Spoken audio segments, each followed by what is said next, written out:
2 minutes pour comprendre, aujourd'hui l'épisiotomie. Alors je suis en duplex avec Charline Gaillot, vous êtes sage-femme libérale. L'épisiotomie, qu'est-ce que c'est et dans quelles conditions on est amené à en faire une? Alors, l'épisiotomie, donc c'est un mot qui fait peur à beaucoup de futures mamans. Ce qui est important à dire, c'est que ce n'est pas systématique. Aujourd'hui, le taux d'épisiotomie en France, il est à peu près à 20%. C'est un taux qui a diminué ces 10 dernières années et qui tend à diminuer encore. Donc ça, c'est important de le dire.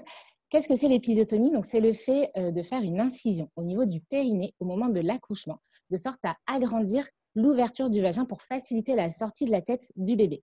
Donc, ce n'est pas systématique, c'est vraiment un acte que réalise la personne qui aide la maman à accoucher, donc la sage-femme ou le gynécologue.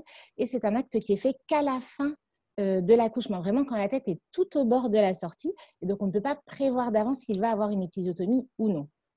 Et du coup, l'opérateur choisit de faire une épisiotomie, soit pour accélérer la sortie du bébé s'il est juste au bord, mais qu'on voit par exemple qu'il y a une souffrance fœtale et qu'il est temps d'accélérer la sortie.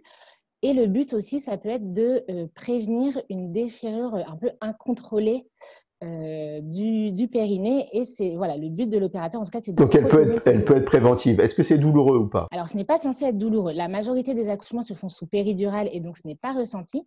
Il y a moins d'épisiotomie chez les patientes qui accouchent sans péridurale, mais si toutefois c'était le cas, ce n'est pas forcément douloureux quand on l'a fait parce que comme la tête du bébé est vraiment tout au bord et qu'elle appuie très fort sur la peau, c'est comme si ça endormait en fait le périnée et que la patiente ne ressent pas l'incision. Et après l'épisiotomie, comment on récupère? Alors, il faut laisser faire le temps. On récupère plutôt bien, généralement en à peu près 7 jours.